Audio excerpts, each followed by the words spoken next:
Welcome to Moms in Crypto. We're here with Mr. AUBREY de Grey. Oh my God, I'm so nervous I cannot even pronounce his name. And I'm going to give you later on a recap of what he has done. And I've never been with someone so smart in my life next to. Thank you so much, sir, for taking my call. My question. See, I'm nervous. I am going to ask you a question in regards to, as a mom. Every time we're going to have a child, they sell us or they tell us that it's convenient to save the umbilical cord, the mother cells for our kids in case that in the future or when they get older they get some sickness that will help. I'm not so much into detail. I don't know many things about that. But is it a good idea? It's a huge investment for moms, for families, especially when you have more than one kid.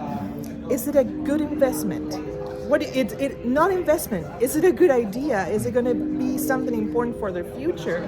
Is it going to help someone else in the future? Right. So the short answer is, at the moment, yes, I believe it's a good investment to store umbilical cord cells from your baby.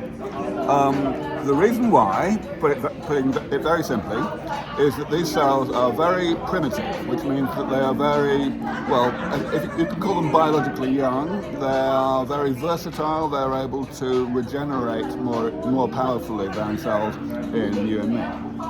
And the other thing that's important about them, of course, is that they belong to that they are genetically the same as all the other cells in the kid's body, which means that if you were to use them, to inject them for whatever reason in the future, then they would not be rejected by your kid's immune system. That's the main reason why we do these things. Now, there are two things, therefore, to consider when we look at why or whether umbilical cord cells would be good. The first one is this whole business of rejection of cells that do not come from the same person, is that a near-term, short-term, temporary problem that we're going to solve soon by figuring out how to make the body not destroy cells from elsewhere? And that's a difficult question because lots and lots of work has for a long time been going on in that area. It's called tolerization, and progress is being made. But of course, as with everything in technology and certainly in medicine, you can never know how long it's going to take for a real solution to a problem to be found until it is found. So that means it's all just a matter of probabilities whether that will be a problem that can be solved. The second thing is kind of similar.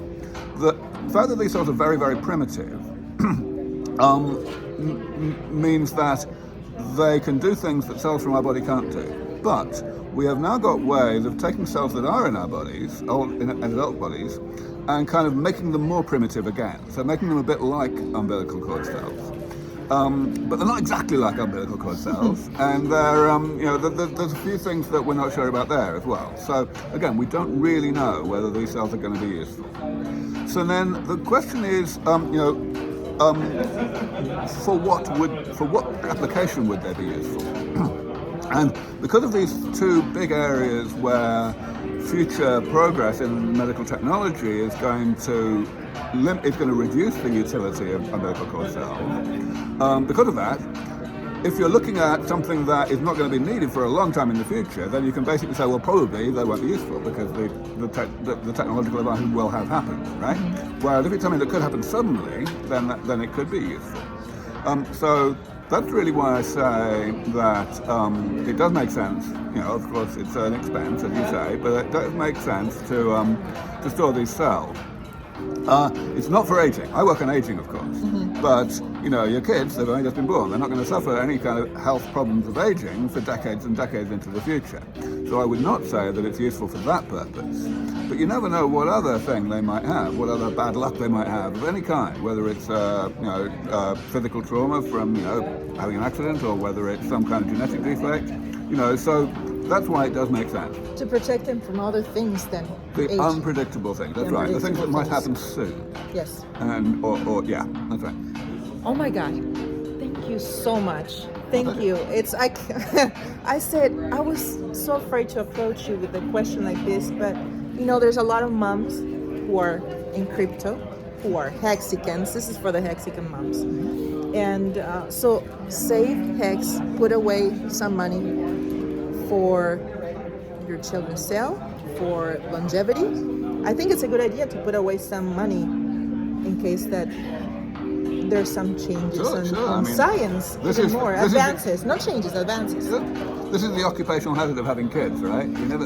Yes. I've never wanted kids myself, but yeah. So, but thank you so much for having the courage to come up with. I mean, I try to be approachable, you know. I try you are. I saw you eating lunch. You were eating lunch by yourself, and people were, you know, you probably don't see, but they're around and they're looking at you. I did myself. I say, am I seeing right? Is that him?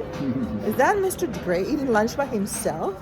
Well, I spent a lot of time speaking to the people at the conference all day yesterday, and I've spent a lot of time today doing it as well, actually. So I think if people wanted to give me a little time to eat my lunch, that was fine. No, that's good. I'm so sorry. I waited till you were done. That's right. I saw you were done, and then I say, I'm going to go. I don't want to interrupt. It's good to have a good lunch. And I'm going to be here for the whole day, so Wonderful. Anyone can come up and say hello anytime they like, and ask whatever they like, and talk about whatever they like. Thank you so much, sir. This is going to go for Moms in Crypto. It's a new channel to teach important things to moms and kids for the future.